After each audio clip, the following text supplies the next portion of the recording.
तो सबसे पहले हम यहाँ पे स्टार्ट करते हैं इक्वेशन ऑफ इलिप्स और हाइपरबोला से रिलेटेड इंपॉर्टेंट कॉन्सेप्ट से। तो सबसे पहले देखते हैं इलिप्स की इक्वेशन। इलिप्स की इक्वेशन दो तरीके से डिफाइंड होती है, x square by square plus y square by b square equal to 1, जिसमें ए जो है वो बी से बड़ा होता है। मैं इक्वेशन को ऐसे ही डिफाइन करता हूँ। तो जो भी इलिप्स की स्टैंडर्ड इक्वेशन है, अगर उसमें एक्स के नीचे वाली वैल्यू बड़ी है तो उसको हम बोलेंगे ए स्क्वायर। ध्यान रखेंगे राइट साइड में वैल्यू 1 के बराबर होनी चाहिए, ऐसे आपको स्टैंडर्ड फॉर्म में इसको रिप्रेजेंट करना है। और वाई स्क्वायर और एक्स स्क्वायर के नीचे ही कोफिशिएंट होना चाहिए, ऊपर कोई भी वैल्यू नहीं होनी चाहिए, तब हम उसको ए स्क्वायर बोलते हैं। और एक्स के नीचे की वैल्यू अगर बड़ी होती है तो इलिप्स की एक्स एक्सिस जो होगी वो क्या होगी, मेजर एक्सिस होगी, उसके अलोंग वो इलोंगेटेड रहेगा। ये बड़ी वैल्यू तो एक्स के अलोंग इलोंगेटेड वो रहेगा, ऐसे डिफाइंड है। और दूसरी एक्सिस हो जाएगी माइनर एक्सिस। इसी तरह से एक और इलिप्स होता है जिसमें y के नीचे की वैल्यू बड़ी होती है तो उसको ए स्क्वायर बोलते हैं, और जो छोटी वैल्यू है उसको बी स्क्वायर बोलते हैं। तो y के नीचे की वैल्यू बड़ी है तो y डायरेक्शन में वो इलोंगेटेड होगा, x डायरेक्शन में इलोंगेटेड नहीं होगा। ऐसे इलिप्स डिफाइंड होता है। दोनों की इसेंट्रिसिटी का फॉर्मूला मैं एक ही लिखता हूं, that is b square by square equal to 1 minus e square. Eccentricity की वैल्यू 0 से 1 के बीच में करती है लाए। इसेंट्रिसिटी इक्वल टू 1 जो होती है वो पैराबोला के केस में होती है। तो यहाँ पे e ग्रेटर देन 0 और लेस देन 1 होगा। तो ध्यान रखिए 1 माइनस ई स्क्वायर को मैं ऐसे ही बी स्क्वायर बाई स्क्वायर से क्यों ध्यान रखता हूं, क्योंकि जितने भी क्वेश्चन आप सॉल्व करेंगे, मोस्टली क्वेश्चंस में जब आप कैलकुलेशन करेंगे इसेंट्रिसिटी वाले में, तो उसमें आपकी कोशिश ये रहेगी कि कैसे भी करके बी स्क्वायर अपॉन ए स्क्वायर आप जनरेट कर लेंगे। ध्यान रखिए एक इंपॉर्टेंट छोटा सा थॉट प्रोसेस है, b square by square generate करेंगे, उसके बाद में क्वेश्चन आसानी से सॉल्व हो जाता है। प्रीवियस क्वेश्चन प्रैक्टिस करेंगे तो आपको ये चीज वहां पे बहुत जगह दिखेगी। तो यहाँ पे 1 माइनस ई स्क्वायर क्यों आता है, क्योंकि इसेंट्रिसिटी 0 से 1 के बीच में है तो राइट साइड की वैल्यू पॉजिटिव होगी, और ये भी स्क्वायर है तो ये भी पॉजिटिव होगा, तभी दोनों पॉजिटिव क्वांटिटीज इक्वल हो सकती है। इसको हम ऐसे रखते हैं ध्यान। तो ये हो गई इलिप्स की equation, a is the larger value, b is the smaller value, वैसे करते हैं हम डिफाइन। नेक्स्ट होता है हाइपरबोला की इक्वेशन। तो हाइपरबोला की इक्वेशन में ए और बी डिफरेंट तरीके से डिफाइन होता है, उसमें पॉजिटिव और नेगेटिव साइन से डिफाइन होता है। तो उसमें हम क्या करते हैं, उसमें भी राइट साइड में 1 बनाते हैं और एक्स स्क्वायर का कोफिशिएंट और वाई स्क्वायर का कोफिशिएंट इक्वल टू के एक साइड में जनरेट करते हैं। ध्यान रखेंगे दोनों एक ही साइड होने चाहिए। अगर वाई स्क्वायर के आगे वैल्यू नेगेटिव है और एक्स स्क्वायर के आगे वैल्यू पॉजिटिव साइन है तो इसमें जो नीचे वाली वैल्यू है वो पॉजिटिव साइन के हिसाब से ये डिफाइन होता है। ए छोटा भी हो सकता है, ए बड़ा भी हो सकता है, उससे फर्क नहीं पड़ता है, बट वो पॉजिटिव साइन के साथ वाला होना चाहिए। नेगेटिव साइन के साथ वाली वैल्यू को बोलते हैं हम बी। ऐसे ए और बी डिफाइन होते हैं, ये हम रखेंगे यहाँ पे ध्यान। अब यहाँ पे अगर इसकी हम इक्वेशन से एक्सिस डिफाइन करेंगे तो एक्स एक्सिस के अलोंग जो एक्सिस होगी उसको हम बोलेंगे ट्रांसवर्स एक्सिस। तो जिसमें पॉजिटिव साइन होता है उसके अलोंग ट्रांसवर्स एक्सिस बोलते हैं, और जहां पॉजिटिव साइन होता है उसी के अलोंग हम हाइपरबोला ड्रॉ करते हैं। ये हमारी ट्रांसवर्स एक्सिस है और इसके अलोंग ही इस तरह से हाइपरबोला ड्रॉ होगा। इसका सेंटर ओरिजिन ही होता है, और जो दूसरी एक्सिस होती है वाई एक्सिस उसको हम बोलते हैं कॉन्जुगेट एक्सिस। तो ये हमें यहाँ पे ध्यान रखना है, ऐसे डिफाइन होता है। इसी तरह से एक और हाइपरबोला हम डिफाइन कर सकते हैं जिसमें एक्स स्क्वायर के आगे नेगेटिव हो और वाई स्क्वायर के आगे पॉजिटिव हो। अगर इसके आगे नेगेटिव होगा तो इसको बी स्क्वायर बोलेंगे और इसको ए स्क्वायर बोलेंगे, क्योंकि इसके आगे पॉजिटिव है। ध्यान रखिए इन दोनों में राइट साइड का कोफिशिएंट +1 ही होना चाहिए, जो भी कांस्टेंट है +1 होना चाहिए। अगर -1 होगा तो माइनस से मल्टीप्लाई आपको करना पड़ेगा। तो अब यहाँ पे इसके केस में क्या हो जाएगा, ये पॉजिटिव साइन वाला ये हो जाएगा, वाई एक्सिस की डायरेक्शन में है तो y axis will be the transverse axis, तो उसके अलोंग वो बनेगा हाइपरबोला, और ये हो जाएगी हमारी कॉन्जुगेट एक्सिस। दोनों हाइपरबोला के केस में इसेंट्रिसिटी का formula b square upon A square equal to e square minus 1 होता है। इसमें इसेंट्रिसिटी 1 से बड़ी होती है।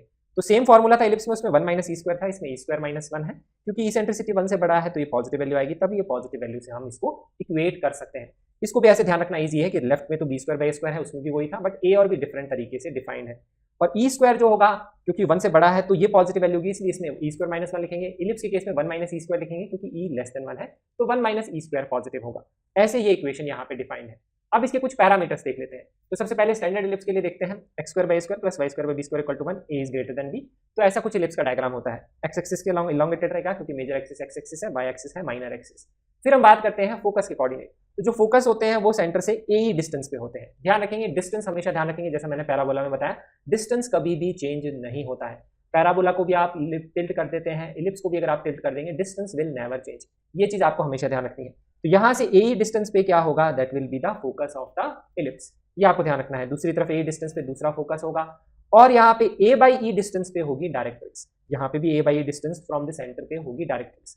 अगर आप इस इक्वेशन में नोटिस करेंगे, अगर ई की वैल्यू अगर आप 1 पुट कर देंगे तो आपको पैराबोला के फोकस और डायरेक्ट्रिक्स मिल जाएंगे।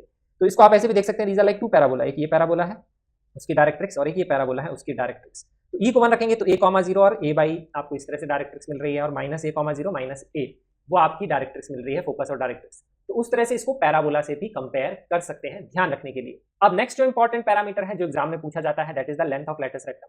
Length of latus rectum define है 2b स्क्वायर बाय, इस तरह से length of latus rectum define करी जाती है। ये फॉर्मूला है, ये फॉर्मूला सेम है हाइपरबोला में भी आपको बताऊंगा, बट इलिप्स और हाइपरबोला में ए और बी डिफरेंट तरीके से डिफाइंड होते हैं, इसीलिए फॉर्मूला सेम रहता है लेकिन ए और बी की वैल्यू चेंज हो जाती है। इलिप्स में ए बड़ी वैल्यू होती है, बी छोटी वैल्यू होती है, उस तरह से लेंथ ऑफ लेटस रेक्टम हम करते हैं डिफाइन 2b स्क्वायर बाय। अब लेंथ ऑफ लेटेस्ट रेक्टम का एक और फॉर्मूला होता है, वो भी मैं आपको बता देता हूं, that is equal to 2e multiplied by distance of focus from directrix. ये मैं आपको इसलिए बता रहा हूं फॉर्मूला कि कई बार ऐसा हो सकता है कि कोई इलिप्स यहाँ पे ऐसा लिखा हुआ है जिसमें जो डायरेक्ट्रिक्स है वो x equal to a by E नहीं है, कुछ अलग इक्वेशन है, x प्लस 2y प्लस 3, कुछ ऐसे स्लांटेड इलिप्स है। तो अगर आपको दे दिया x प्लस 2y प्लस 3 और आपको वहां पे दे देगा फोकाई का कोऑर्डिनेट 3,4, अब आपको बोलेगा लेंथ ऑफ लेटेस्ट रेक्टम निकालो या इसेंट्रिसिटी क्वेश्चन में दिया होगा, तब आप ये फॉर्मूला यूज कर सकते हैं। Distance of focus from directrix निकाल लेंगे और इसेंट्रिसिटी अगर आपको दी होगी तो 2e टाइम से मल्टीप्लाई करके लेंथ ऑफ लेटेस्ट रेक्टम निकाल सकते हैं। अब इस कॉन्सेप्ट पे जेई एडवांस में भी क्वेश्चन आ सकता है, जेई मेन में भी अभी तक इस पे क्वेश्चन नहीं आया, बट एडवांस में इस टाइप के क्वेश्चन बनाए जा सकते हैं स्लांटेड के केस में। उसके केस में ध्यान रखना चाहिए general formula length of latus rectum का ये होता है। ये फॉर्मूला जो सेम है ये किसमें और हम अप्लाई करते हैं, ये फॉर्मूला सेम आप अप्लाई करते हैं हाइपरबोला में, उसमें भी आप ये फॉर्मूला अप्लाई कर सकते हैं, ये ध्यान रखिए। और ये सेम फॉर्मूला आप अप्लाई कर सकते हैं किसमें, that is in parabola. Parabola में इसेंट्रिसिटी की वैल्यू 1 होती है, तो distance of focus from directrix 2a होता है, उसका 2 टाइम्स कर देंगे तो length of latus rectum 4a वही वैल्यू आती है। तो स्लांटेड के केस में भी आप ऐसे वो वैल्यू निकाल सकते हैं, ये ध्यान रखिए। अब नेक्स्ट एक इंपॉर्टेंट प्रॉपर्टी होती है इलिप्स में, that is ps plus ps dash equal to 2a। ये क्या है, यहाँ पे रिप्रेजेंट करता है कि अगर आप यहाँ पे कोई भी एक पॉइंट लेते हैं इलिप्स के ऊपर, उसको पॉइंट P से डिफाइन करता हूँ, तो इसके केस में हम दो फोकस डिफाइन करते हैं इलिप्स में, एक S और एक S डैश। तो PS होता है यहाँ पे फर्स्ट वाले फोकस से डिस्टेंस, PS डैश होता है सेकंड वाले फोकस से डिस्टेंस। इन दोनों डिस्टेंस का सम 2 टाइम्स a होता है। 2 टाइम्स a यहाँ पे क्या वैल्यू है, इसको बोलते हैं हम मेजर एक्सिस की लेंथ, -a,0 से a,0 के बीच का डिस्टेंस, दैट इज 2a। तो वो मेजर एक्सिस की लेंथ के बराबर होता है।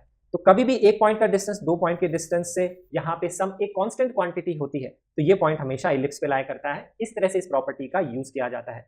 तो ये भी क्या है, कई बार क्वेश्चन ऑफ इसेंट्रिसिटी में दिया हुआ हो सकता है इस तरह से कंडीशन, आपको इसेंट्रिसिटी निकालने को बोल सकता है। इस टाइप का क्वेश्चन भी एक बार प्रीवियस ईयर में आया हुआ है इस प्रॉपर्टी को यूज करके, तो ये आपको ध्यान रखना है। नेक्स्ट मैंने आपको बताया था पैराबोला के केस में फोकल डिस्टेंस, जिसको फोकल रेडियस बोलते हैं। जब मैंने बोला था कि पीएस आपको डिफाइन करना है, तो उसमें मैंने आपको बोला था पीएस जब भी डिफाइन करना है उसका डायरेक्ट्रिक्स से डिस्टेंस निकालेंगे और वो दोनों इक्वल होते हैं, वैसे आप उस पॉइंट के कोऑर्डिनेट निकाल सकते हैं। यहाँ पे इस केस में कैसे आती है प्रॉपर्टी, एक प्रॉपर्टी मैंने आपको बताई थी कि जैसे पीएस है और अगर मैं उसको यहाँ पे एक्सटेंड कर देता हूँ, यहाँ पे पॉइंट क्यू बोल देता हूँ, तो मैंने आपको बताया था उसमें प्रॉपर्टी होती है 1/SP plus 1/SQ equal to 2 semi latus rectum. ये प्रॉपर्टी मैंने आपको किसमें बताई थी, पैराबोला में भी बताई थी। ये प्रॉपर्टी ध्यान रखिए ये इलिप्स में भी होती है, दोनों में भी होती है और हाइपरबोला में भी होती है। यहाँ पे सेमी लेटेस्ट रेक्टम का फॉर्मूला 2b² आएगा। तो इस तरह से अगर आपको ये वैल्यू दी हुई है कि एक लेंथ दी हुई है दूसरी निकालनी है और बी और ए दिए हैं, तो भी इसका यूज आ सकता है। This is also a very important formula.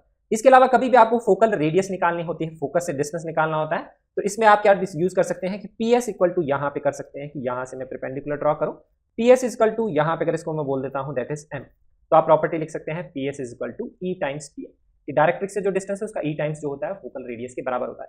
But इस तरह के क्वेश्चन मैंने कम देखे हैं, कभी भी फोकस से डिस्टेंस दिया जाए तो आपको इस प्रॉपर्टी का हमेशा ध्यान रखना है, यूज करना पड़ सकता है या फिर इसका यूज किया जा सकता है क्वेश्चन में। इस पे अभी तक जेईई मेन में कोई क्वेश्चन नहीं आया, बट आ सकता है, it's a very important property. JEE advance में भी इस पे क्वेश्चन बनाया जा सकता है। तो ये हो गया हमारे इलिप्स के पैरामीटर्स। ये इलिप्स है एक्स एक्सिस के अलॉन्ग, जब y एक्सिस के अलॉन्ग इलिप्स होगा तो इसको आप रोटेट कर देंगे, तो इसमें क्या है, यहाँ पे y कोऑर्डिनेट 0 है, उसमें x कोऑर्डिनेट 0 हो जाएंगे, बाकी डिस्टेंसेस उतने ही रहेंगे। ओरिजिन से सेंटर से ए डिस्टेंस पे फोकस, ए डिस्टेंस पे जो है end point of major axis, और ए बाई ए डिस्टेंस पे होगी डायरेक्ट्रिक्स, ये सब सेम रहता है। इसेंट्रिसिटी के क्वेश्चन में और कैसे इंफॉर्मेशन यूज आती है, क्वेश्चन में लिखा होता है डिस्टेंस बिटवीन फोकस, तो डिस्टेंस बिटवीन फोकस कितना होगा, यहाँ से ए और यहाँ से ए, दैट इज 2a।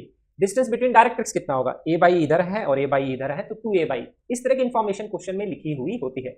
या फिर लिखा होगा फोकस से डायरेक्ट्रिक्स के बीच का डिस्टेंस, तो उसके बीच का डिस्टेंस होगा a बाई माइनस ए, ये होगा फोकस और डायरेक्ट्रिक्स के बीच का डिस्टेंस। अगर मैं यहाँ पे बात करता हूँ तो a बाई ई माइनस ए के बराबर होता है। अब ध्यान रखेंगे ये फोकस का डायरेक्ट्रिक्स से डिस्टेंस होता है, कॉरस्पॉन्डिंग डायरेक्ट्रिक्स से डिस्टेंस, जहां फोकस उसी के साइड का डायरेक्ट्रिक्स, ये होता है वो distance a by E minus A, ये भी क्वेश्चन में यूज आता है।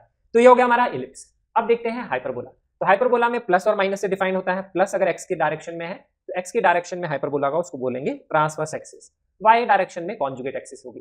सेम प्रॉपर्टी जो मैंने लेंथ ऑफ लेटेस्ट रेक्टम की बताई और जो लेंथ बताई 2b² दोनों में सेम होती है, देयर इज नो डिफरेंस, इसीलिए दोनों को साथ में ध्यान रखते हैं। इसके अलावा मैंने जो प्रॉपर्टी आपको बताई थी फोकल डिस्टेंस वाली, फोकल रेडियस वाली, फोकस से distance 1/SP plus 1/SQ equal to 2 semi latus rectum, ये भी प्रॉपर्टी किसमें होती है, हाइपरबोला में होती है। इसका भी यूज आ सकता है क्वेश्चन को सॉल्व करने के लिए। इसके अलावा सारी चीजें सेम है, फोकस का बीच में डिस्टेंस भी 2a ही है, डायरेक्ट्रिक्स के बीच का डिस्टेंस 2a बाई है, length of latus rectum 2b², same formula है, देयर इज नो डिफरेंस। और जो कोऑर्डिनेट्स हैं वो भी ऐसे ही हैं, ए पे यहाँ पे फोकस है, ए बाई पे यहाँ पे डायरेक्ट्रिक्स एंड सो ऑन, ऐसे आप डिफाइन कर सकते हैं। इट्स वेरी सिंपल, दोनों को साथ में ध्यान रखना। सिर्फ आप इसको ऐसे समझ सकते हैं कि इलिप्स जो होता है कि अगर मैंने हाइपरबोलास को रिवर्स कर दूं, इसको अगर मैं यहाँ पे इस तरह से बना दूं और इस तरह से बना दूं और इसको मैं यहाँ से इधर से बना दूं, तो उसको कंबाइन करेंगे so that will look like an ellipse. तो उसी इलिप्स को हमने बीच में से काट के इसको ऐसे फ्लिप कर दिया, तो ये कुछ इस तरह का रख रहा है, इसको मैं ऐसे ध्यान रखता हूँ। ये प्रॉपर्टी होगी। अब नेक्स्ट जो फोकल डिस्टेंस की प्रॉपर्टी होती है वो है किसी भी पॉइंट का फोकस से डिस्टेंस का जो डिफरेंस होता है वो 2a के बराबर होता है। उसमें एडिशन था, उसमें डिफरेंस है। तो यहाँ पे अगर मैं एक पॉइंट लेता हूँ इस पे p के बराबर, तो अगर मैं ये फोकस बोल देता हूँ s, तो मैं यहाँ पे लिखूंगा ps, और ये जो दूसरा वाला फोकस है उससे डिस्टेंस लिखूंगा ps डैश। ये वाला डिस्टेंस मैं लिख लेता हूँ ps डैश। अब इस वाले हाइपरबोला के लिए क्या होगा, ps dash will be greater than ps, तो उसके केस में आएगा ps dash minus ps equal to 2a। लेकिन अगर आप इस वाले हाइपरबोला पे पॉइंट लेंगे तो उसके केस में डिफरेंस हो जाएगा, क्योंकि इसके केस में क्या होगा, ps जो है वो बड़ा हो जाएगा ps डैश से, तो उसके केस में ps minus ps dash 2a आएगा। रिवर्स हो जाता है, तो दोनों केस में क्या आता है, एक बार ps minus ps dash 2a आता है, एक बार ps dash minus ps equal to 2a आता है। दोनों को कंबाइन करने के लिए मॉड लगा देते हैं कि उनका जो डिफरेंस होता है magnitude that is equal to 2a। तो ये चीज इंपॉर्टेंट है, ये भी आपको यूज करनी पड़ सकती है। इतना ही है बेसिक। इसके अलावा दूसरे हाइपरबोला में भी यही कोऑर्डिनेट्स होंगे, सिर्फ y एक्सिस के अलोंग होंगे, पर ज्यादातर क्वेश्चन जो होते हैं x एक्सिस के अलोंग जो स्टैंडर्ड हाइपरबोला है और जो स्टैंडर्ड इलिप्स है x एक्सिस के अलोंग मेजर एक्सिस, उसी पे ही बनाए जाते हैं। तो दोनों को मैं साथ में ध्यान रखता हूं, it is easier to remember and apply. अब देखते हैं इसके किस तरह के क्वेश्चंस बनाए जाते हैं और इसमें कॉमन चीजें क्या है। तो दोनों इलिप्स और हाइपरबोला में लेंथ जो होती है वो सेम फॉर्मूले ही है। Length of latus rectum same है 2b² बाय, और मैंने आपको फोकल रेडियस का भी बताया 1/sp plus 1/sq equal to 2 by semi latus rectum. ये फॉर्मूला भी क्या है, दोनों में सेम ही है, तो ये भी हम साथ में ही ध्यान रखते हैं। इसके अलावा डिस्टेंस बिटवीन फोकाई दोनों में 2a ही होता है। Distance between semi latus distance between directrix 2a by होता है, वो भी दोनों में सेम होता है। Distance between focus and directrix a by minus a होता है, ये भी दोनों में सेम है। अगर यहाँ पे बोलेंगे इलिप्स के केस में तो a बाई माइनस a होगा, क्यों, क्योंकि उसमें सेंट्रिसिटी लेस देन 1 होता है, तो उसमें a बाई a से बड़ा होगा, तो a बाई माइनस a लिखेंगे। लेकिन अगर आप हाइपरबोला के केस में लिखेंगे तो ये वाला जो डिस्टेंस आपको रिवर्स करके लिखना पड़ेगा। ध्यान रखना है ये वैल्यू पॉजिटिव होगी क्योंकि डिस्टेंस है, तो हाइपरबोला के केस में आप लिखेंगे a minus a by, this is the distance, क्योंकि ये पॉजिटिव क्वांटिटी है हाइपरबोला के केस में। हाइपरबोला के केस में सेंट्रिसिटी 1 से बड़ा है तो a बाई से बड़ा होगा, इसलिए इसको a माइनस a बाई लिखेंगे। इलिप्स के केस में इसको रिवर्स करके लिखेंगे। तो ये है कुछ स्टैंडर्ड फॉर्मूले जिन जो ज्यादातर क्वेश्चन में यूज आते हैं। इसके अलावा सेंट्रिसिटी का फॉर्मूला आपको पता होना चाहिए। अब हम देखते हैं इससे रिलेटेड जो क्वेश्चन जो प्रीवियस ईयर में पूछेंगे किस टाइप के क्वेश्चन बनाए जाते हैं। तो जैसे इस टाइप का, जैसे ये क्वेश्चन है सेंट्रिसिटी निकालने का या लेंथ ऑफ लेटस रेक्टम निकालने का, ज्यादातर क्वेश्चन दो ही टाइप के आते हैं, या तो लेंथ ऑफ लेटस रेक्टम निकालनी होती है, सेंट्रिसिटी निकालनी होती है इलिप्स या हाइपरबोला की। इस टाइप के क्वेश्चन काफी कॉमन है, जो मैंने आपको बताए थे, अराउंड 20 क्वेश्चन पूछे गए हैं। तो यहाँ पे distance between foci of ellipse is 6, तो 2a इज 6, डायरेक्ट्रिक्स के बीच का distance 2a by e is equal to 12, जो मैंने आपको बताया। लेंथ ऑफ लेटस रेक्टम निकालनी है 2b² बाई, तो ये तीनों चीजें तो आपको हमेशा लिखनी ही है। इसके अलावा हमेशा इसेंट्रिसिटी का फॉर्मूला लिखना है, b² by a² equal to 1 minus e², ये आ जाएगा इलिप्स के केस में। हाइपरबोला होता तो e² माइनस 1 ही आ जाता। तो अब आपको ये वैल्यू निकालनी है, तो a और b निकालना है। a और b निकालना है, एक इक्वेशन, दो इक्वेशन, तीन इक्वेशन, इसी से हम a और b करेंगे वैल्यू। तो अब आप इन इक्वेशन से कैसे निकाल सकते हैं, मुझे दिख रहा है ये दो इक्वेशन है, दो वेरिएबल है a और e। तो a और e की वैल्यू तो हम इससे निकाल सकते हैं। कैसे निकाल सकते हैं, e की वैल्यू 6/2a यहाँ पुट कर दो, या फिर मुझे दिख रहा है कि इन दोनों इक्वेशंस को मैं मल्टीप्लाई कर सकता हूँ, क्योंकि यहाँ पे देखूंगा 2 से 6 कैंसिल, यहाँ 3 आ जाएगा, 2 से 12 कैंसिल, यहाँ 6 आ जाएगा। तो a इक्वल टू 3 और a इक्वल टू 6 यहाँ पे ये आ रहा है। फिर अगर मैं इन दोनों को मल्टीप्लाई करूंगा तो e से e कैंसिल, तो ये आ जाएगा that is a² equal to 18। तो a की वैल्यू आ जाएगी 3√2, यही वैल्यू आ जाएगी यहाँ पे a की। हमें a की वैल्यू ही चाहिए जो यहाँ पुट करेंगे लेंथ में, तो उससे आंसर आ जाएगा। नेक्स्ट हम यहाँ पे e की वैल्यू निकाल लेते हैं, क्योंकि a निकलेगा e निकलेगा तभी b निकलेगा। तो ये फॉर्मूला हमेशा आपको लिखना है, ये कभी भी क्वेश्चन में नहीं दी होगी इन्फॉर्मेशन, ये आपको हमेशा लिखना पड़ेगा। तो सेंट्रिसिटी निकालेंगे, यहाँ पे a की वैल्यू पुट कर देंगे, दैट इज इक्वल टू 3√2। तो यहाँ पे आप a की वैल्यू पुट करके 3√2, तो 3 से 3 कैंसिल, सेंट्रिसिटी 1/√2 आ जाएगी। और ये वाली वैल्यू और ये वाली वैल्यू पुट करके यहाँ से b² निकाल लेंगे। b² पता है, a पता है, दोनों वैल्यू पुट करके आप आंसर आसानी से निकाल सकते हैं। काफी स्टैंडर्ड और सिंपल क्वेश्चंस इस तरीके से बनाए जाते हैं एग्जाम में। ये ध्यान रखिए, सबसे simple type of question centricity based होते हैं। सिर्फ प्रीवियस ईयर क्वेश्चन भी अगर आप ढंग से कर लेंगे तो आपका इस टाइप का क्वेश्चन डेफिनेटली सही सॉल्व होगा एग्जाम में। दूसरे टाइप के क्वेश्चन जो होंगे, जैसे इलिप्स है वैसे हाइपरबोला में भी बनाया जा सकता है, लेकिन वो भी ऐसे ही स्टैंडर्ड क्वेश्चन होते हैं। अब हम बात करते हैं कंबाइन करके जो क्वेश्चन बनाए जाते हैं। जैसे देखिए यहाँ पे eccentricity of hyperbola is √5 times eccentricity of ellipse. कुछ क्वेश्चन ऐसे बनाते हैं, इसेंट्रिसिटी को रिलेट कर देते हैं। तो हाइपरबोला में दिया हुआ है, स्टैंडर्ड फॉर्म में चेंज करेंगे, 10 से डिवाइड करेंगे, यहाँ कोफिशिएंट 1, y² का कोफिशिएंट 1, तो sec² थीटा नीचे चला जाएगा, cos² थीटा ये आ जाएगा। इसकी इसेंट्रिसिटी e है, वो हमें यूज करना है, क्वेश्चन में लिखा हुआ है इसकी इसेंट्रिसिटी को रिलेट किया है, तो उसका फॉर्मूला हमें लिखना पड़ेगा, b² by a² equal to e² minus 1। Ellipse का जो है स्टैंडर्ड फॉर्म में इक्वेशन है, 5 से डिवाइड करेंगे, sec² थीटा नीचे जाएगा तो cos² थीटा, यहाँ y² बाई 5 इक्वल टू 1। इसकी इसेंट्रिसिटी का भी फॉर्मूला यूज करना, ध्यान रखिए इसमें कैपिटल B और कैपिटल A लिखा है, इसमें स्मॉल b स्मॉल a लिखा है, क्योंकि दोनों में b और a का सिग्निफिकेंस अलग है, अलग तरीके से डिफाइन है। अब यहाँ पे इसेंट्रिसिटी में रिलेशन है कि वो √5 टाइम्स है, small equal to √5 times of capital E, ये हमने यहाँ पे वैल्यू लिखी। अब इससे हमें यहाँ पे length of latus rectum of ellipse निकालनी है, तो इसकी लेंथ ऑफ लेटस रेक्टम निकालनी तो 2b² बाय, तो हमें इसके लिए b² और a की वैल्यू चाहिए। b² और a अब हम यहाँ डिफाइन कर सकते हैं इन दोनों से, लेकिन उसके लिए हमें थीटा चाहिए, तो थीटा तो निकालना ही पड़ेगा, ये रिलेशन यूज करना ही पड़ेगा, तो आपको ये वैल्यूज डिफाइन करनी ही पड़ेगी। सबसे पहले इसेंट्रिसिटी डिफाइन करेंगे हाइपरबोला में, तो a यहाँ पे पॉजिटिव साइन से होता है, b नेगेटिव साइन से, तो a² अगर हम बोलेंगे तो आएगा 10, क्योंकि पॉजिटिव के साथ है, नेगेटिव के साथ वाला हो जाएगा b²। तो ये वैल्यू हम यहाँ पुट करेंगे, तो इसेंट्रिसिटी आ जाएगा दैट इज 10 से 10 cancel, 1 plus cos² theta. Next हम यहाँ पे इसके लिए लिखेंगे तो जो बड़ी वैल्यू ऑब्वियसली 5 है, 5 cos स्क्वायर थीटा छोटा ही होगा क्योंकि cos स्क्वायर थीटा 0 से 1 के बीच में ही होता है। तो यहाँ पे हम देखेंगे तो b हमारा हो जाएगा that is 5 cos square theta, a हो जाएगा 5। अब ध्यान रखिए a स्क्वायर हो जाएगा 5। तो अब ये यहाँ पे y स्क्वायर के नीचे a स्क्वायर फर्क नहीं पड़ता, हमें तो बड़ी और छोटी वैल्यू पुट करनी है, फॉर्मूला दोनों के लिए सेम ही होता है। यहाँ पुट करेंगे 5 से 5 कैंसिल, कैपिटल E स्क्वायर आ जाएगा 1 माइनस cos स्क्वायर थीटा। अब इन दोनों से हमें थीटा अगर मिल जाएगा तो यहाँ पे इसकी वैल्यू आ जाएगी, इसकी वैल्यू आ जाएगी, तो आप इसके लिए लेंथ ऑफ लेटस रेक्टम आसानी से लिख सकते हैं। तो मुझे दिख रहा है स्क्वायर है तो इसको स्क्वायर कर देंगे और अब इन तीनों को हम रिलेट कर देंगे। तो यहाँ पे ई स्क्वायर की जगह 1 plus cos square theta, capital E square की जगह 1 minus cos square theta, simplify करेंगे cos स्क्वायर थीटा की वैल्यू आ जाएगी 2/3 और हमें cos स्क्वायर थीटा ही निकालना था क्योंकि इलिप्स के लिए अगर हमें निकालना है यहाँ पे length of latus rectum formula 2b square by a होता है। b स्क्वायर है हमारा छोटा value that is 5 cos square theta, a है बड़ी वैल्यू दैट इज 5। तो यहाँ पे ये वैल्यू पुट कर देंगे, √5 हो जाएगा क्योंकि a स्क्वायर 5 है। तो cos स्क्वायर थीटा आप यहाँ पुट कर दीजिए दैट इज इक्वल टू 2/3, तो उससे आपका यहाँ पे आंसर आ जाएगा। आगे सिंपल कैलकुलेशन है तो आंसर 4√5/3 आ जाएगा जो मैच कर जाएगा ऑप्शन नंबर 3 से। काफी सिंपल क्वेश्चन है, सिर्फ थोड़ी सी कैलकुलेशन है तो घबराना नहीं होता, सिंपल फॉर्मूले आपको लिखने हैं और सिंपल कैलकुलेशन करके आंसर आ जाएगा। एक और क्वेश्चन देखते हैं मिक्स कैसे किया जाता है यहाँ पे इलिप्स और हाइपरबोला को। इसमें डायरेक्ट रिलेशन था। अब इसमें देखो ये काफी कॉमन टाइप है, एक हाइपरबोला दूसरे इलिप्स के फोकस से पास करता है या उसकी एक्सिस सेम है, इस टाइप की कुछ इन्फॉर्मेशन लिखी हुई होती है।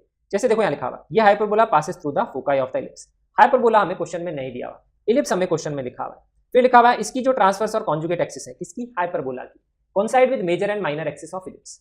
तो आप इलिप्स को देखिए मेजर एक्सिस क्या होगी, एक्स स्क्वायर के नीचे बड़ी क्वांटिटी है तो हमें दिख रहा है कि अगर मैं इलिप्स डिफाइन करना चाहूंगा तो इलिप्स की मेजर एक्सिस एक्स एक्सिस ही होगी क्योंकि इसके नीचे बड़ी वैल्यू है, और यही एक्स एक्सिस जो है वो यहाँ पे हाइपरबोला की क्या है, ट्रांसवर्स एक्सिस है क्योंकि वही इसकी मेजर एक्सिस से कोइंसाइड करती है। तो अगर मैं हाइपरबोला की बात करता हूं तो हाइपरबोला भी कुछ इस तरह से ही होगा। तो इससे हमें हाइपरबोला के बारे में पता लगता है x² upon a square minus y² upon b square equal to 1, इस तरह का कुछ हाइपरबोला होगा। आप ये आइडिया लगा सकते हैं, प्लस यही आएगा माइनस यही आएगा, ये इन्फॉर्मेशन इस तरह से दी हुई है। अगर उल्टा लिखा हुआ होता कि ट्रांसवर्स एक्सिस माइनर एक्सिस से कोइंसाइड करती है तो दूसरा हाइपरबोला होता, तो उसके केस में प्लस माइनस उल्टा हो जाता और यहाँ b स्क्वायर और यहाँ a स्क्वायर हो जाता। ये ध्यान रखिए, इन्फॉर्मेशन हाइपरबोला को डिफाइन करने के लिए लिखी हुई। हाइपरबोला इसके फोकस से पास करता है तो आपको फोकस तो निकालना ही पड़ेगा, तो पहले हम फोकस ही निकाल लेते हैं। तो इसके लिए सेंट्रिसिटी निकालनी पड़ेगी क्योंकि फोकस के कोऑर्डिनेट हमें पता है a, 0 और माइनस a, 0 ही होते हैं। तो यहाँ पे ए डिफाइन करने के लिए e निकाल लेते हैं और उससे a और b डिफाइन कर लेते हैं। b स्क्वायर होता है छोटी वैल्यू 16, a स्क्वायर होता है बड़ी वैल्यू, तो सेंट्रिसिटी निकालेंगे तो आएगी 3/5 और हमें पता है यहाँ पे a हमारा है 5 क्योंकि a स्क्वायर है 25, तो यहाँ से हमारा 5 मल्टीप्लाइड बाय 3/5 ये आ जाएगा 3। तो यहाँ से हमें पता लग रहा है कि जो हाइपरबोला हम डिफाइन करेंगे यहाँ प्लस और यहाँ माइनस, यही वाला हाइपरबोला होगा, ये पास करेगा पॉइंट प्लस माइनस 3,0, कोई सा भी पॉइंट सेटिस्फाई करा सकते हैं। तो ऐसी तो एक कंडीशन निकालेंगे, ये हमें क्वेश्चन में दिया हुआ है तो ये यूज कर ली इन्फॉर्मेशन, फोकाई से पास कर रहा है। क्वेश्चन में लिखा है if the product of their eccentricities is 1, equation of hyperbola निकालनी। तो इक्वेशन ऑफ हाइपरबोला निकालने के लिए दो वैल्यू चाहिए, a और b। एक वैल्यू तो यहाँ से निकालेंगे, इस पॉइंट से पास करता है तो एक इक्वेशन यहाँ से बन जाएगी। तो देखो यहाँ से प्लस माइनस 3,0 पुट करेंगे, a स्क्वायर इक्वल टू 9 तो हमारा यहाँ आ ही गया। दूसरी कंडीशन है प्रोडक्ट ऑफ एसेंट्रिसिटीज इज 1, तो E1 E2 हमारा 1 है, इसको भी हमें यूज करना पड़ेगा। E2 हमें क्वेश्चन में लिखा हुआ है 3/5, तो E1 आ जाएगा 5/3, इसको भी हमें क्वेश्चन में यूज करना ही है। तो मैंने बोला हमेशा जब भी एसेंट्रिसिटी दिया हुआ है नहीं दिया हुआ आपको एसेंट्रिसिटी का रिलेशन हमेशा लिखना है, b square by square equal to e square minus 1 होता है हाइपरबोला में। यहाँ ये वैल्यू पुट करेंगे 5/3, a स्क्वायर पता है 9, तो यहाँ से अगर आप सॉल्व करेंगे तो b स्क्वायर की वैल्यू आ जाएगी दैट इज इक्वल टू 16, ये वैल्यू आ गई, और a स्क्वायर b स्क्वायर यहाँ पुट कर देंगे तो हाइपरबोला की इक्वेशन आ जाएगी। फिर जो भी चार ऑप्शन में दिए हुए आप उससे मैच करा सकते हैं। कई बार क्वेश्चन में ये इन्फॉर्मेशन नहीं भी दी होती, कई बार सिंपल क्वेश्चन ऐसा होता है कि हाइपरबोला निकालो जो एक पॉइंट से पास करता है, तो एक इक्वेशन ऐसे बन जाती है। फिर उसकी एसेंट्रिसिटी दे देते हैं या a और b में कुछ रिलेशन दे देते हैं, दूसरी इक्वेशन वैसे भी हाइपरबोला की इक्वेशन निकालने को बोलता है। बट आजकल मैंने ऑब्जर्व किया है रिसेंट ईयर्स में आफ्टर 19, 20, 21 उसमें मिक्स्ड क्वेश्चंस बनाने के चांसेस भी रहते हैं। एक या दो क्वेश्चन डेफिनेटली जेईई मेन में मिक्स्ड आता ही है जिसमें इलिप्स हाइपरबोला की फोकस से पास करता है, सेम एक्सिस, इस टाइप की इन्फॉर्मेशन दी हुई होती है।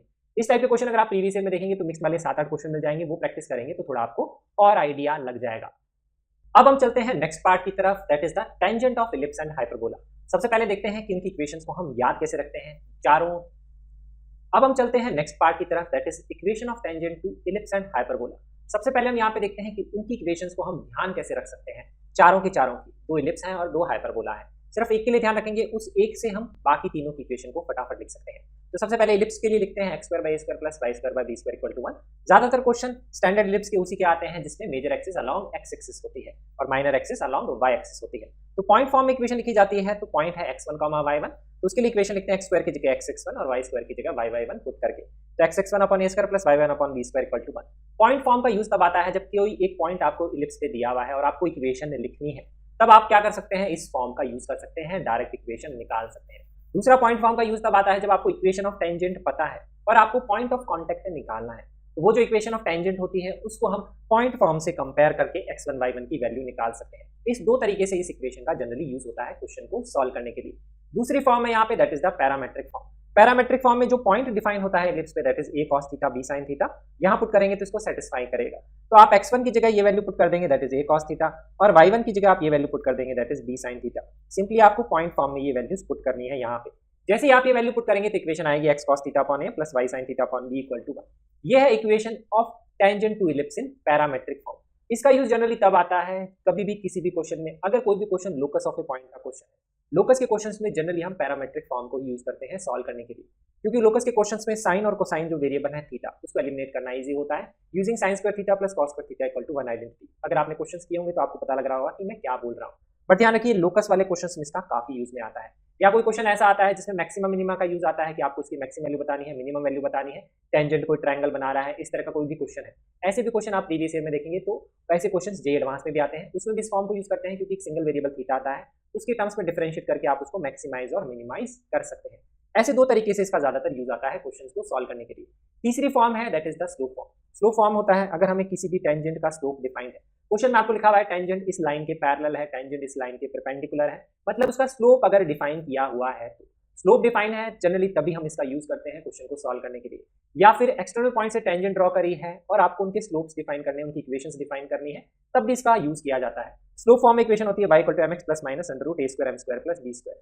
ये तीन इक्वेशंस है। स्लोप फॉर्म का तो क्वेश्चन में आपको आइडिया लग ही जाएगा, स्लोप डिफाइंड होगा, मैं आपको क्वेश्चंस भी करके बताऊंगा थोड़ा और आपको क्लियर हो जाएगा। बट ये होती है यहाँ पे इक्वेशंस जो आपको ध्यान रखनी है।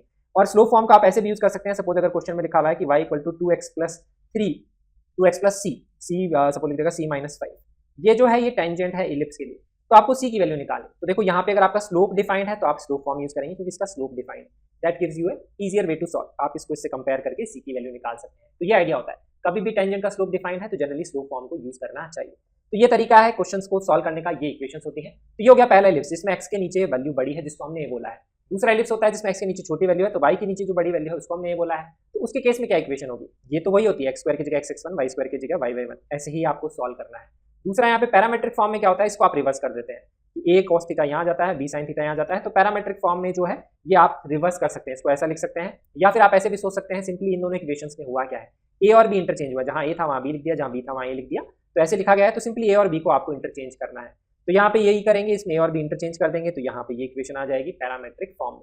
सेम चीज अगर हम यहाँ पे करेंगे स्लोप में तो b जो है यहाँ जाएगा, a जो है यहाँ जाएगा, इक्वेशन हो जाएगी b square m square plus a square, ये इक्वेशन हो जाएगी। तो ये होती है स्लोप फॉर्म इक्वेशन।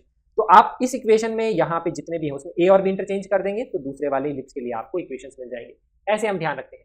अब हम बात करते हैं हाइपरबोला के केस में जिसमें प्लस और माइनस साइन होता है। तो x square upon a square ये प्लस साइन से डिफाइंड है, y square upon b square उसके आगे माइनस साइन है। तो उसके केस में हम कैसे इक्वेशन निकालते हैं, पॉइंट फॉर्म में सिंपल, x स्क्वायर की जगह x(x1), y स्क्वायर की जगह y(y1), सेम तरीका। पैरामेट्रिक फॉर्म में इसमें तो point a cos theta b sin theta होता है, इसमें पॉइंट होता है a sec theta b tan theta. तो इसकी इक्वेशन को मैं इसी से ध्यान रखता हूँ कि ये जो इक्वेशन होती है इसमें a sec theta b tan theta put करते हैं तो उससे हमारी इक्वेशन आती है x sec theta upon a minus y tan theta upon b equal to 1।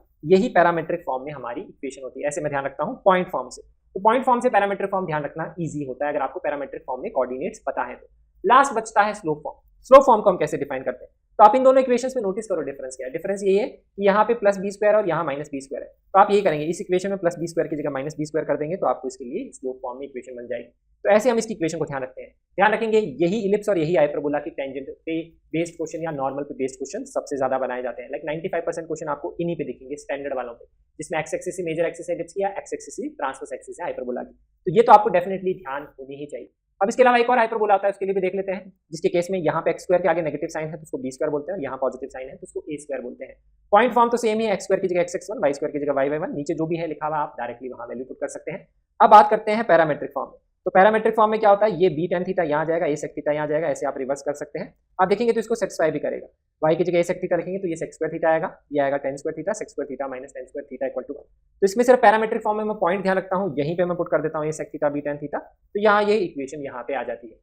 Last है हमारी slope form. Slope forms become important क्योंकि इस पे ज्यादातर क्वेश्चन फ्रेम किए जाते हैं।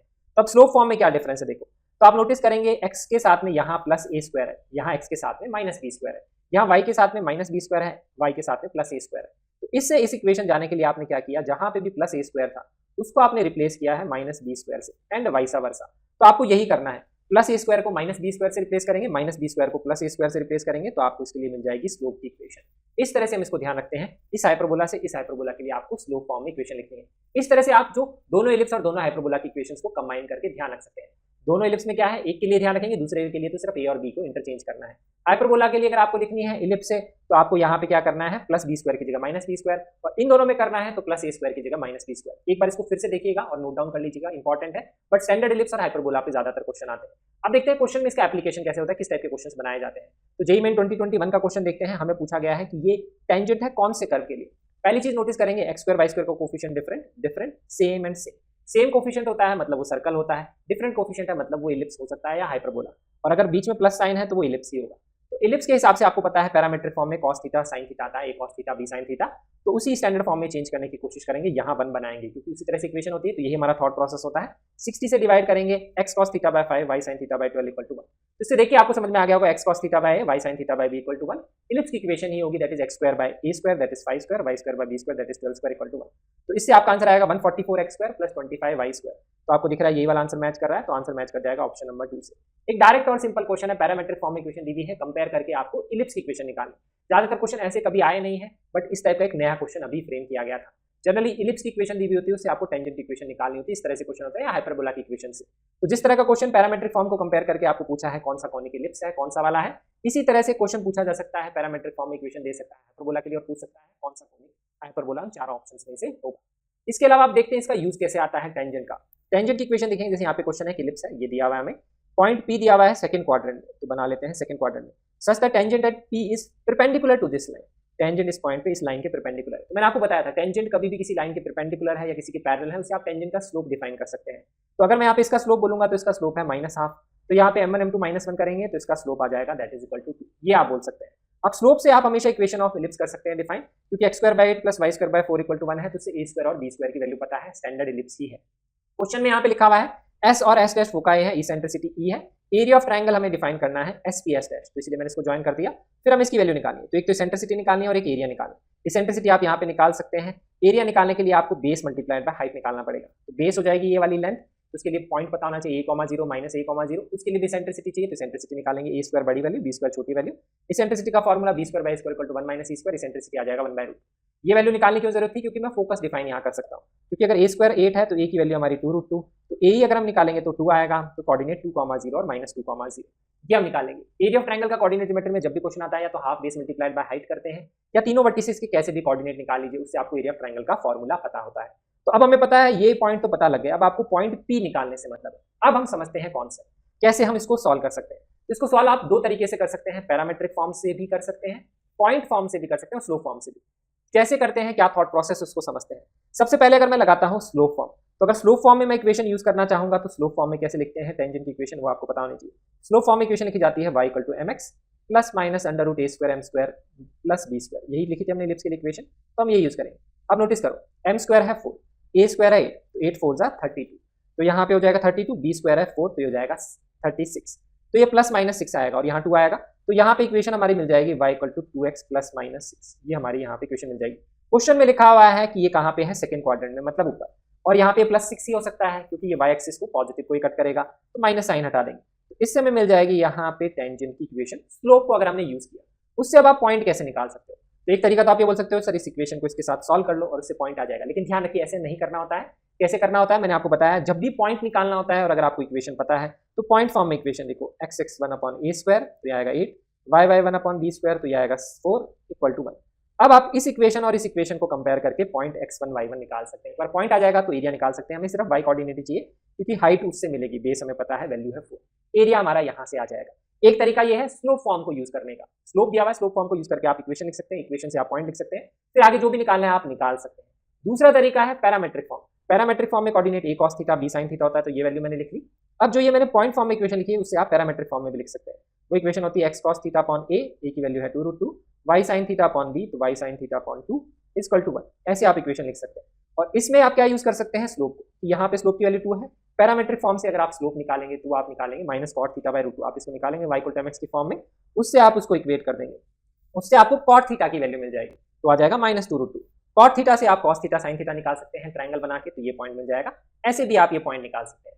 ये भी दूसरा तरीका है पॉइंट निकालने का पैरामेट्रिक फॉर्म। पैरामेट्रिक फॉर्म में भी क्या होता है, पॉइंट ही होता है, पॉइंट फॉर्म में भी पॉइंट ही होता है, दोनों से कर सकते हैं। लेकिन स्लोप को यूज करना है तो स्लोप फॉर्म को भी यूज किया जा सकता है। ये भी एक तरीका है पॉइंट निकालने का। पॉइंट निकाल के एरिया आ जाएगा, एरिया के बाद में जो भी क्वेश्चन में पूछा है आप इवेल्युएट कर सकते हैं।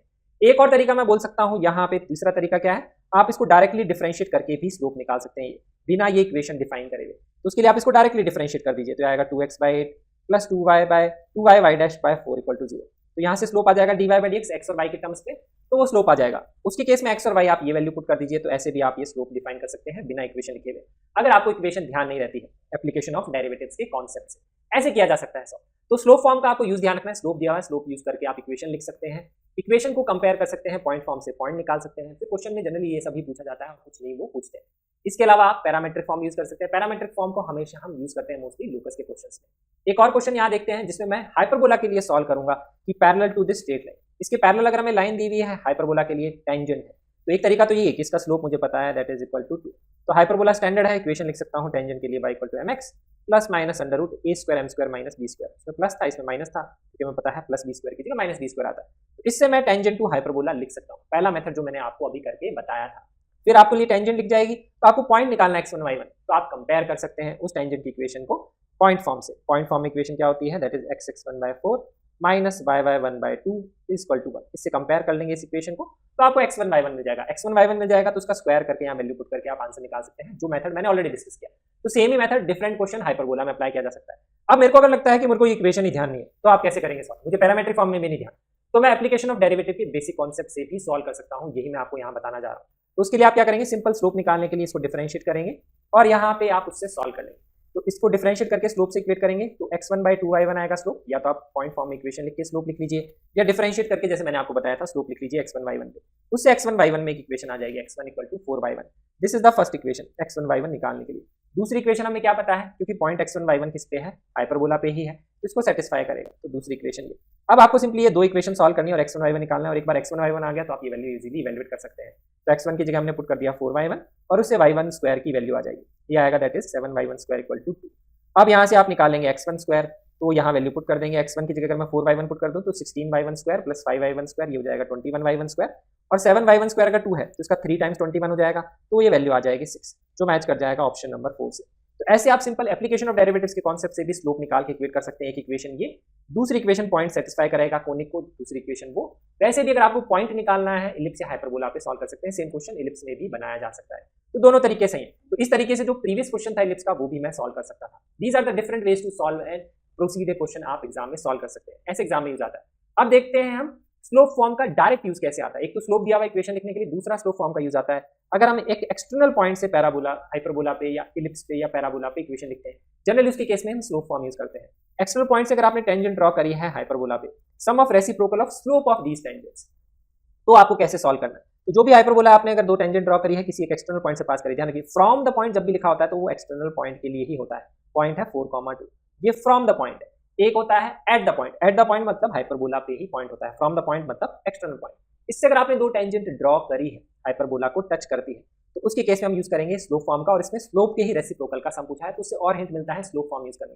स्लोप फॉर्म होती है y equal to mx plus minus under root a square m square minus b square. तो यहाँ पे a स्क्वायर b स्क्वायर निकालेंगे 400 से डिवाइड करके, तो ये वैल्यू आ जाएगी। अब यहाँ पे पॉइंट सेटिस्फाई करेंगे 4,2, इसमें पॉइंट सेटिस्फाई करेगा, इससे हमें क्वाड्रेटिक बन जाएगी, इसको लेफ्ट में ले गया मैं 4m को और होल स्क्वायर कर दूंगा, तो ये इक्वेशन हमारी बन जाएगी। अब यहाँ पे इसमें रेसिप्रोकल का हमें पूछा है सम, तो यहाँ पे जो वैल्यू हमें पूछी है रेसिप्रोकल ऑफ स्लोप्स का सम, तो हमें पूछा है 1/m1 plus 1/m2, which is very easier to find, क्योंकि हमें पता है सिंपल क्वेश्चन है। नीचे m1 m2 आएगा, ऊपर आएगा m1 प्लस m2, और m1 प्लस m2 और m1 m2 कैसे निकाल सकते हैं, क्वाड्रेटिक के रूट्स ही है। सम ऑफ रूट्स और प्रोडक्ट ऑफ रूट्स आप आसानी से निकाल सकते हैं, यहाँ वैल्यू पुट करके आपका आंसर आ जाएगा। तो जिस क्वेश्चन में डायरेक्टली स्लोप की बात करी हुई है उसमें तो स्लोप फॉर्म यूज करनी ही है। इट इज वेरी इंपॉर्टेंट, ध्यान रखेंगे, इसको आप यूज कर सकते हैं। और कभी भी tangent from external point parabola, ellipse, hyperbola के लिए है, जनरली आप स्लोप फॉर्म को यूज करके इक्वेशन बनाते हैं, क्योंकि इसमें एक स्लोप में ही इक्वेशन बनती है। पॉइंट तो आपको पता है, पॉइंट पता है, स्लोप पता है, तो आप आसानी से इक्वेशन लिख सकते हैं।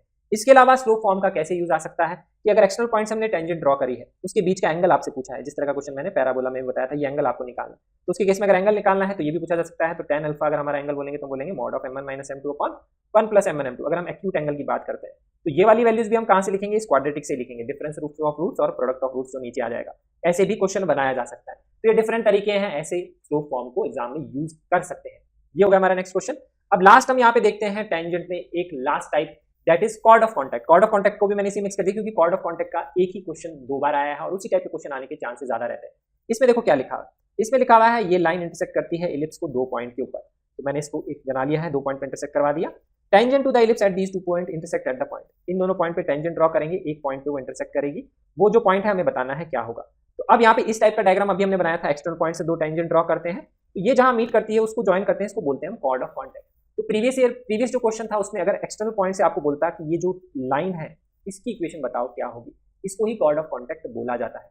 अब एग्जाम में जनरली क्या होगा, जेई में कॉर्ड ऑफ कॉन्टैक्ट वर्ड वो यूज नहीं करता है, तो वो इनडायरेक्ट तरीके से क्वेश्चन बनाते हैं, जैसे यहाँ पे बनाया गया है, ये है हमारी लाइन की इक्वेशन, हमें ये एक्सटर्नल पॉइंट बताना है, इस टाइप से रोटेट करके क्वेश्चन बनाया जाता है। क्योंकि officially chord of contact syllabus में नहीं तो वो डायरेक्ट वर्ड यूज नहीं करेगा, अदर वे राउंड में आपको ये पॉइंट पूछ सकता है क्या होगा। तो कॉर्ड ऑफ कॉन्टैक्ट क्या होती है, एक्सटर्नल पॉइंट से जब 2 टेंजेंट ड्रॉ करते हैं जहां पे टच करती है उनको ज्वाइन करने वाली जो कॉर्ड होती है उसको बोलते हैं chord of contact. Chord of contact हमेशा एक एक्सटर्नल पॉइंट के लिए डिफाइंड होती है क्योंकि उसी पॉइंट से टेंजेंट ड्रॉ करके ये वाली कॉर्ड यहाँ पे बनती है। तो कई बार वो इस ट्रायंगल का एरिया भी आपसे पूछ सकता है, इस ट्रायंगल का एरिया निकालने के लिए भी आपको क्या करना पड़ेगा, ये पॉइंट पी पता है और आपको यहाँ पे ये पॉइंट्स कैसे भी निकालने पड़ेंगे, या half base multiplied by height आपको करना पड़ेगा। तो उसके केस में आपको इसकी इक्वेशन लिखनी होती है।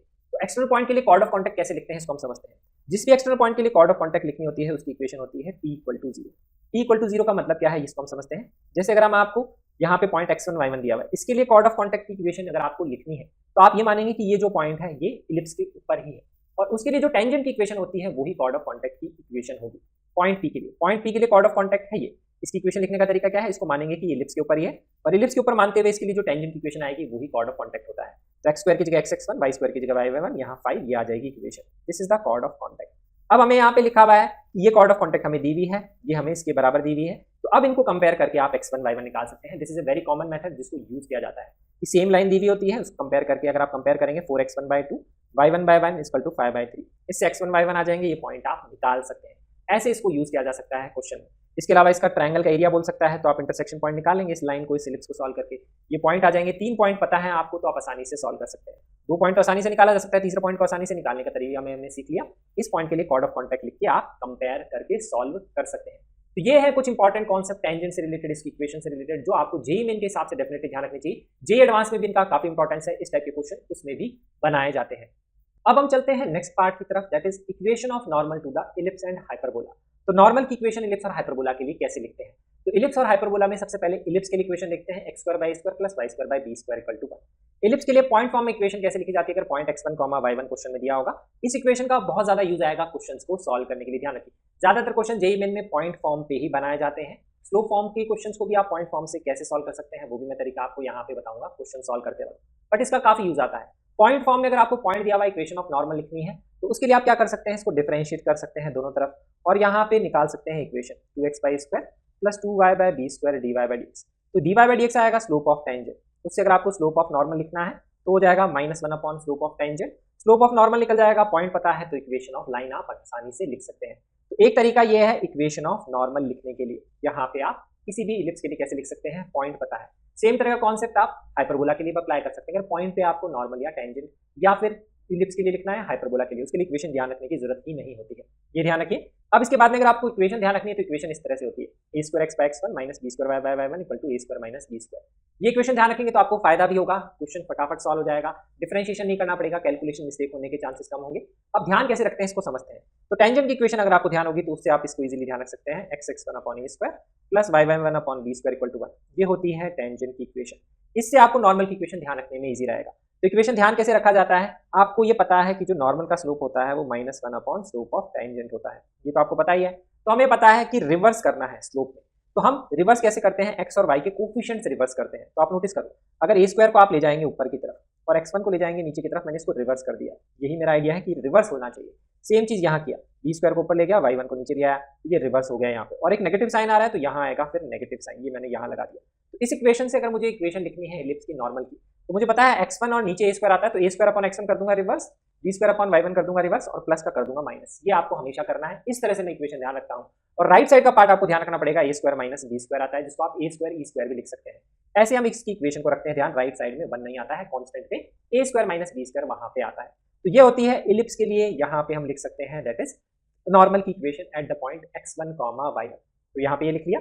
इसको मैं ई स्क्वायर क्यों बोल रहा हूँ, क्योंकि बी स्क्वायर की जगह आप पुट करेंगे a square 1 minus e square, जो फॉर्मूला था b square by square equal to 1 minus e square, तो ए स्क्वायर कैंसिल और ए स्क्वायर आ जाएगा। लेकिन मैं इसको ए स्क्वायर याद इसलिए नहीं रखता हूँ, इसको ए स्क्वायर माइनस बी स्क्वायर इसलिए याद रखता हूँ क्योंकि इस ए स्क्वायर माइनस बी स्क्वायर से ही हम हाइपरबोला और जो बाकी इलिप्स है उसके लिए भी नॉर्मल की इक्वेशन आसानी से डिफाइन कर पाएंगे। तो ये हो गया पॉइंट फॉर्म। नेक्स्ट हम देखते हैं यहाँ पे पैरामेट्रिक फॉर्म। तो पैरामेट्रिक फॉर्म में इक्वेशन याद नहीं करते हैं, पैरामेट्रिक फॉर्म में सिर्फ पॉइंट याद रखते हैं, cos theta b sin theta होता है। पॉइंट फॉर्म में आप cos theta b sin theta put कर दीजिए, पैरामेट्रिक फॉर्म में इक्वेशन आ जाएगी। इसका भी यूज तभी होता है जब आपको लोकस का कोई क्वेश्चन बनाया गया है, नहीं तो जनरली इसका हम यूज नहीं करते हैं क्वेश्चन को सॉल्व करने के लिए। लास्ट होती है स्लोप फॉर्म। स्लोप फॉर्म में कुछ इक्वेशन गंदी होती है, दिखने में इस तरह से होती है, इसको भी कैसे याद रखते हैं ये भी मैं आपको आइडिया दूंगा, अभी आपको फटाफट याद भी हो जाएगी। बहुत ईजी होता है, इसको भी ध्यान रखना। कैसे ध्यान रखते हैं इसको भी हम समझेंगे। अब यहाँ पे उसके लिए आप टेंजेंट की इक्वेशन स्लोप फॉर्म में देखिए क्या है, वो आपको डेफिनेटली याद होनी चाहिए। टेंजेंट की इक्वेशन क्या होती है, y equal to mx plus minus under root a square m square plus b square, यही थी वहां पे इक्वेशन। तो इससे हम ये याद रख सकते हैं बहुत आसानी से। कैसे ध्यान रख सकते हैं, पहली चीज ध्यान रखिए, राइट साइड में कांस्टेंट जो c था वो अब यहाँ पे c नहीं आ रहा है, a square minus b square, ये वाला पार्ट तो यहाँ आना ही है, ये तो आपको लिखना ही है। अब इसके अलावा ये वाला जो पार्ट है ये कहाँ से आएगा, आपको ये वाला जो है इसके अंदर क्या करना है, m की जगह 1/m करना है। क्यों करना है 1/m, क्योंकि हमें पता है ये टेंजेंट है, नॉर्मल में स्लोप क्या हो जाएगा 1/m हो जाएगा। तो यहाँ पे 1/m करेंगे तो यहाँ पे अंडर रूट में क्या आएगा, A square by M square plus B square, ये वैल्यू आ जाएगी। तो आप नोटिस करिए यहाँ पे क्या आएगा, A square plus B square M square. मैं इसको ध्यान ऐसे रख सकता हूँ, तो यहाँ पे A square plus B square M square उल्टा हो गया, तो यहाँ पे ये आ गया, और ये 1/m हुआ था, तो ये जो नीचे वाला m था अब ये यहाँ आ जाएगा इधर, तो यहाँ पे आ जाएगा। अगर एलसीएम ले लेंगे तो अब यही जो चीज़ है यहाँ लिखी हुई है रेसिप्रोकल में। तो ऐसे ध्यान रखते हैं कि जो टेंजेंट की इक्वेशन में जो कांस्टेंट है वो आएगा रेसिप्रोकल में इस तरफ, लेकिन उसमें m की जगह 1/m आएगा। तो आप इसको इस तरह से ध्यान रख सकते हैं, एग्जाम में कंफ्यूज हो जाते हैं। बाकी इसके बिना भी क्वेश्चन सॉल्व किया जा सकता है, मैं क्वेश्चन सॉल्व करके भी बताऊंगा। लेकिन अगर आपको ये इक्वेशन याद रहती है, थोड़ा कैलकुलेशन फटाफट होती है, सिर्फ ये डिफरेंस आता है। क्योंकि ऐसे क्वेश्चन बनाए जा सकते हैं, जैसे टेंजेंट में बनाया था किसी लाइन के पैरेलल या परपेंडिकुलर, वैसे नॉर्मल भी किसी लाइन के पैरेलल या परपेंडिकुलर बेसिक क्वेश्चन बनाए जा सकते हैं, तो इसलिए वहां पे इसका यूज आता है।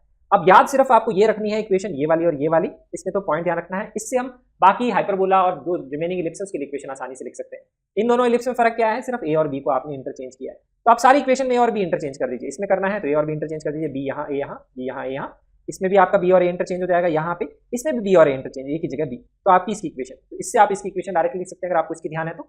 अब लिखते हैं हाइपरबोला के लिए, एक्स स्क्वायर अपॉन ए square minus Y square upon B square. तो इन दोनों में फर्क क्या है, इन दोनों में फर्क ये है कि यहाँ प्लस बी स्क्वायर और यहाँ माइनस बी स्क्वायर है, तो आपने प्लस बी स्क्वायर की जगह माइनस बी स्क्वायर करना है, सिर्फ इतना, बाकी कुछ नहीं करना इस इक्वेशन में। तो यहाँ माइनस बी स्क्वायर है उसकी जगह करेंगे प्लस बी स्क्वायर, यहाँ माइनस बी स्क्वायर है उसकी जगह करेंगे प्लस बी स्क्वायर। यहाँ पे तो इसका पैरामेट्रिक फॉर्म में लिखना है, तो ये sec theta b tan theta point पता होना चाहिए, वही यहाँ पुट करके निकालना है। यहाँ पे भी वही करेंगे, जहाँ माइनस बी स्क्वायर है वहाँ प्लस बी स्क्वायर करेंगे, जहाँ प्लस बी स्क्वायर है वहाँ माइनस बी स्क्वायर, ऐसे आप डायरेक्टली इसकी इक्वेशन लिख सकते हैं। अब इस हाइपरबोला से जो दूसरा हाइपरबोला है वो भी आसानी से लिखा जा सकता है। कैसे, क्योंकि इसकी इक्वेशन में यहाँ पे x square by square minus Y square b square होता है, उसमें minus x square by b square plus y square by square. तो इन दोनों इक्वेशन में डिफरेंस ये है, ए स्क्वायर और ए स्क्वायर की जगह आपने माइनस बी स्क्वायर पुट किया है और बी स्क्वायर की जगह माइनस ए स्क्वायर, तो ए स्क्वायर की जगह आपने ये रिप्लेस किया है, जहाँ ए स्क्वायर है वहाँ माइनस बी स्क्वायर, जहाँ माइनस बी स्क्वायर है वहाँ ए स्क्वायर, यही आपने इंटरचेंज किया है। तो उससे अगर आपको इसकी इक्वेशन लिखनी है तो आप क्या करेंगे, ए स्क्वायर की जगह माइनस बी स्क्वायर की जगह माइनस ए स्क्वायर, यहाँ माइनस बी स्क्वायर और माइनस ए स्क्वायर, सब जगह से अगर माइनस कट जाएगा क्योंकि यहाँ पे कॉमन आ जाएगा, तो यहाँ बी स्क्वायर, यहाँ ए स्क्वायर, यहाँ बी स्क्वायर और यहाँ ए स्क्वायर, यही आना है। तो आपको राइट साइड में तो ये दिखेगा ए स्क्वायर प्लस बी स्क्वायर लिखो या बी स्क्वायर प्लस ए स्क्वायर, यहाँ सिर्फ इंटरचेंज हो जाएगा, ये इसकी इक्वेशन हो जाएगी। ऐसे ध्यान रख सकते हैं, ऐसे ये इक्वेशन आ जाती है। इसमें तो आपको पता ही है बी टेन थीटा और ए सेक थीटा हो जाते हैं पॉइंट, तो यहाँ पुट करके निकाल सकते हैं, वैसे इसका हम यूज करते नहीं है। यहाँ पे भी ये करेंगे, जहाँ ए स्क्वायर है वहाँ पुट करेंगे माइनस बी स्क्वायर और जहाँ बी स्क्वायर है वहाँ पुट करेंगे माइनस ए स्क्वायर, यही आपको करना है, यही यहाँ पे किया गया। तो ये चीज यहाँ करेंगे तो माइनस बी स्क्वायर प्लस ए स्क्वायर, यहाँ पे भी माइनस बी स्क्वायर और यहाँ माइनस बी स्क्वायर की जगह ए स्क्वायर, तो ये आ जाएगी इसकी नॉर्मल की इक्वेशन। ऐसे आप इन चारों के लिए ध्यान रख सकते हैं, सिर्फ एक इलिप्स के लिए ध्यान रखिए, स्टैंडर्ड इलिप्स के लिए ध्यान रखेंगे, उससे स्टैंडर्ड हाइपरबोला लिख सकते हैं। फिर दूसरा वाला हाइपरबोला और दूसरा वाला इलिप्स जनरली क्वेश्चन आता नहीं है, बट उस पर आप उस तरह से याद रख के क्वेश्चन सॉल्व कर सकते हैं। अब देखते हैं हम क्वेश्चन, देखो 2019 का क्वेश्चन है, स्लोप निकालना है, ये इसके लिए नॉर्मल दिया है। आप स्लोप फॉर्म को यूज कर सकते हैं और उससे अगर इसको इक्वेट करेंगे कांस्टेंट से तो उससे स्लोप आ जाएगा। स्लोप फॉर्म नहीं पता तो पॉइंट फॉर्म तो हमें पता होता है, हम उसको यूज कर सकते हैं। स्टैंडर्ड हाइपरबोला के लिए पॉइंट फॉर्म में इक्वेशन होती है x1 y1 पे x square a square x by x1 plus B square y by y1 equal to a square plus B square. अभी हमने इक्वेशन लिखी थी, इलिप्स में यहाँ माइनस था, हाइपरबोला में यहाँ प्लस है। कैसे ध्यान रखते हैं, यहाँ माइनस है तो यहाँ प्लस, यहाँ प्लस है तो यहाँ माइनस, प्लस होता है इलिप्स में तो वहाँ माइनस आता है, यहाँ माइनस है तो यहाँ प्लस आता है हाइपरबोला में, जस्ट रिवर्स आपको करना है। तो यहाँ पे अगर ये वैल्यू लिखूंगा, ए स्क्वायर बी स्क्वायर की वैल्यू मुझे पता है, तो अब मैं क्या करूंगा, यहाँ पे ए स्क्वायर बी स्क्वायर की ये वैल्यू पुट कर दूंगा और इक्वेशन लिख लूंगा, ये मेरी वैल्यू आ जाएगी। अब ये इक्वेशन हमें दी हुई है, ये हमें भी इक्वेशन दी हुई है, इनको आप कंपेयर कर सकते हैं, दोनों इक्वेशन नॉर्मल को रिप्रेजेंट करती है, तो उससे आपको x1 और y1 की वैल्यू मिल जाएगी कंपेयर करके। कंपेयर करके x1 y1 मैंने क्यों निकाला है, क्योंकि हमें स्लोप निकालना है। स्लोप हम कैसे निकाल सकते हैं, हाइपरबोला पे अगर मैंने पॉइंट लिया है x1 y1, तो तो एक इक्वेशन हमेशा बनेगी कि x1 y1 हाइपरबोला को सेटिस्फाई करेगा। तो x1 y1 अगर मैंने स्लोप में निकाल लिया तो उसकी जगह अगर मैं x1 y1 की वैल्यू पुट कर दूंगा तो पूरी स्लोप में इक्वेशन बन जाएगी और स्लोप आ जाएगा जो हमें इवैल्यूएट करना है। इसीलिए हमने x1 y1 की फॉर्म में किया। तो अगर आप पॉइंट फॉर्म में यूज कर रहे हैं कभी भी क्वेश्चन में और स्लोप निकालना है या स्लोप से रिलेटेड क्वेश्चन है तो पॉइंट को स्लोप की फॉर्म में आप निकाल सकते हैं कंपेयर करके, फिर सेटिस्फाई करा के आप स्लोप की वैल्यू निकाल सकते हैं। ऐसे आपको कैलकुलेशन करनी पड़ेगी। कैलकुलेशन आप कर लीजिएगा, कुछ इस तरह से यहाँ पे वैल्यू आ जाएगी। तो ये हमारा यहाँ क्वेश्चन सॉल्व हो गया। ये तो हमने पॉइंट फॉर्म से सॉल्व किया, स्लोप फॉर्म यूज नहीं किया। पैरामीट्रिक फॉर्म तो जनरली हम कभी यूज करते ही नहीं। अब हम देखते हैं यहाँ पे that is the slope form. Slope form से करेंगे तो फटाफट आंसर आ जाएगा। तो उसके लिए होता है a square plus B square m, a square minus B square M square. ये आपका फॉर्मूला आपको पता होगा, अभी हमने लिखा था। तो यहाँ ये वैल्यू पुट करेंगे और इसको कंपेयर करेंगे 7√3 से। तो जो कांस्टेंट है इसको कंपेयर करेंगे, a स्क्वायर बी स्क्वायर की वैल्यू पुट करेंगे। तो अब आप यहाँ पे इसको स्क्वायर कर देंगे दोनों तरफ। तो यहाँ पे स्क्वायर करने से पहले आपको दिख रहा है ये 7 है, ये 642, ये कैंसिल हो जाएगा। फिर आप स्क्वायर कर दीजिए दोनों तरफ। उससे एम स्क्वायर में एक इक्वेशन बनाएगी, एम स्क्वायर आ जाएगा तो एम आ जाएगा जो क्वेश्चन में निकालना। तो स्लोप फॉर्म याद रखने के अपने फायदे होते हैं। पहले हमेशा स्लोप फॉर्म लिखो इलिप्स के लिए, उससे हाइपरबोला में लिखना है तो सिर्फ आपको चेंज करना होता है, प्लस बी स्क्वायर की जगह माइनस बी स्क्वायर ये लिखना है। उसमें A square minus B square है और नीचे A square plus B square M square था और वहां पे सिर्फ प्लस बी स्क्वायर की जगह माइनस बी स्क्वायर आपका आंसर आ जाएगा। ऐसे आप इसको यूज कर सकते हैं स्लोप फॉर्म को डायरेक्टली। कभी भी किसी लाइन के पैरेलल नॉर्मल दी हुई है, किसी लाइन के परपेंडिकुलर नॉर्मल दी हुई है, स्लोप की बात करी हुई है, स्लोप निकालना है, स्लोप फॉर्म का यूज किया जा सकता है, जैसे मैंने टेंजेंट में आपको बताया था। अब नेक्स्ट हम एक और क्वेश्चन यहाँ पे देखते हैं 2020 का। इसमें ये इलिप्स है, इस पॉइंट से पास करता है, इसेंट्रिसिटी 1/2 है। नॉर्मल इस पॉइंट पे लिखनी है। पॉइंट फॉर्म में नॉर्मल लिखनी है, बहुत ईजी है, तो नॉर्मल की इक्वेशन ही लिख लीजिए, आपको पता है। तो यहाँ पे a square x by x1 plus b square y by y1 minus ellipse के लिए लिखना है equal to a square minus b square. ये लिखनी है, x1 y1 की जगह 2 3 पुट करके आप आंसर निकाल सकते हैं। दूसरा तरीका आप क्या है, आप क्या कर सकते हैं, सिंपली इलिप्स की इक्वेशन निकाल लीजिए, वो तो आपको निकालनी पड़ेगी। इस पॉइंट से पास करती है तो ये सेटिस्फाई करा देंगे। इसेंट्रिसिटी हाफ है तो उसका फॉर्मूला यूज करना पड़ेगा, b square equal to 1 minus e square, b square by a square. तो उससे आप निकाल सकते हैं b स्क्वायर और a स्क्वायर में एक रिलेशन, वो 3a स्क्वायर बाय 4 आ जाएगा। यहाँ पुट कर देंगे, a स्क्वायर की वैल्यू आ जाएगी 16, उससे आप b स्क्वायर निकाल लेंगे, आ जाएगा 12। तो इससे आपकी इक्वेशन आ जाएगी इलिप्स की। फिर डिफरेंशिएट करके आप टेंजेंट का स्लोप निकाल सकते हैं 2,3 पे, और 2,3 पे फिर नॉर्मल का स्लोप आ जाएगा। तो उससे भी इक्वेशन निकाल सकते हैं बिना पॉइंट फॉर्म को यूज करे। जैसे मैंने आपको एप्लीकेशन ऑफ डेरिवेटिव के कॉन्सेप्ट से बताया, वैसे भी सॉल्व कर सकते हैं। सेम टेंजेंट में, सेम नॉर्मल में भी अप्लाई किया जा सकता है। तो नॉर्मल फॉर्म में point form is very important, slope form को ध्यान रख सकते हैं। क्वेश्चन में कैलकुलेशन ईजी होगी, फटाफट आप सॉल्व कर सकते हैं। कैसे ध्यान रखना है ये भी मैंने आपको यहाँ पे बता दिया। इसके अलावा एप्लीकेशन ऑफ डेरिवेटिव्स के कॉन्सेप्ट को भी यूज करके सॉल्व किया जा सकता है। इसके अलावा और हायर लेवल के क्वेश्चन नॉर्मल में, जेईई मेन में नहीं पूछे गए हैं, ना ही आने के कोई चांसेस रहते हैं। तो ये हो गया हमारे यहाँ पे इलिप्स और हाइपरबोला खत्म। तो अगर आपको ये वीडियो अच्छा लगा हो, आपकी जेईई मेन की प्रिपरेशन में इंप्रूवमेंट आए इस वीडियो को देख के, आप शेयर जरूर करिएगा अपने फ्रेंड्स के साथ में और लाइक जरूर करिएगा इस वीडियो को, और सब्सक्राइब करना मत भूलिएगा हमारे यूट्यूब चैनल को। Thank you so much for watching this video and I will see you in the next video.